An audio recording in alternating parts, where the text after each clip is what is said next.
I'm Teisha Bader with Shalom TV's news update for Thursday, May the 2nd, 2013. Israeli Justice Minister Tzipi Livni met today in Washington with U.S. Secretary of State John Kerry in what the Jerusalem Post is calling a sign of renewed momentum in the diplomatic process between Israel and the Palestinians. Livni, who is in charge of any future negotiations with the Palestinians, was accompanied by Yitzhak Molcho, who is Prime Minister Benjamin Netanyahu's envoy with the Palestinians. Ynet reports that according to a state official, the meeting ended well and focused on ways to promote negotiations between the Israelis and the Palestinians. Government officials said Molcho has traveled to the U.S. frequently over the last few weeks and that there is close coordination between Netanyahu and the Obama administration on a new diplomatic initiative. Israeli officials said that Kerry was expected to return to the Middle East shortly for further talks with Netanyahu and Palestinian Authority President Mahmoud Abbas. The remains of a rocket fired into southern Israel from the Gaza Strip were found in an open area of the Eshkol Regional Council tonight. No injuries or damage were reported. Two men suspected of plotting against Israeli targets in Kenya have been found guilty by a local court. A Kenyan court found Abul Fathi Mohammed and Syed Mansour Musavi, who are Iranian, guilty of possessing explosives and planning to carry out attacks in Kenyan cities. Following the men's arrest last June, Israeli Prime Minister Netanyahu charged that the two were part of an Iranian terror plot to attack Israeli targets in Kenya.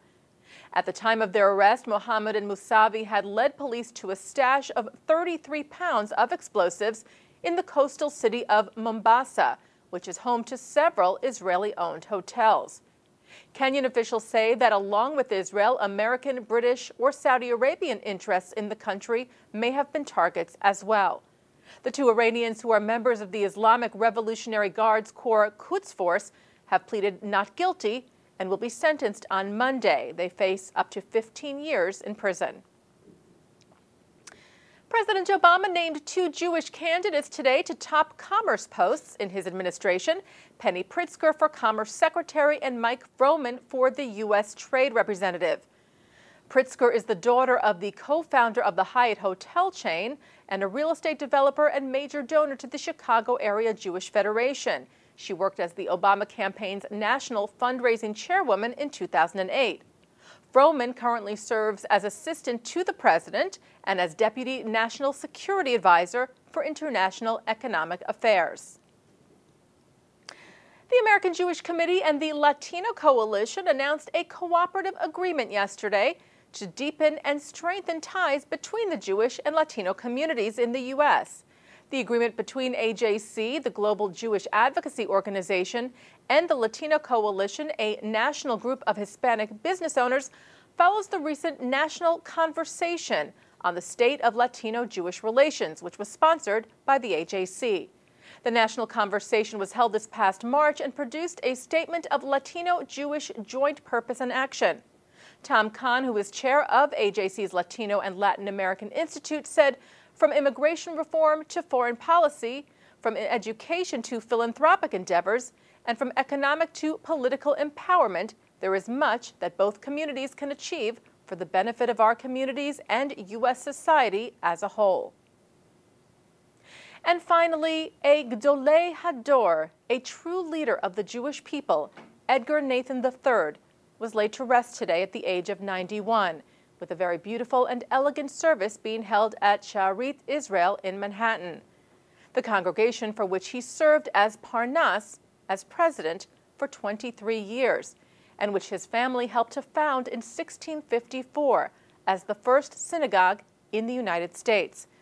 Rabbi Mark Angel, the distinguished Rabbi Emeritus of Sha'arit Israel and a close friend of Edgar Nathans for more than 60 years, likened Mr. Nathans to the Ner Tamid in significance, in elegance, and in spirit. And two of Edgar Nathans' three children, Sarah and David, offered touching tributes to their father, who was as gentle of soul as he was brilliant of mind, following in the footsteps of his own father and grandfather in living a life devoted to the Jewish people.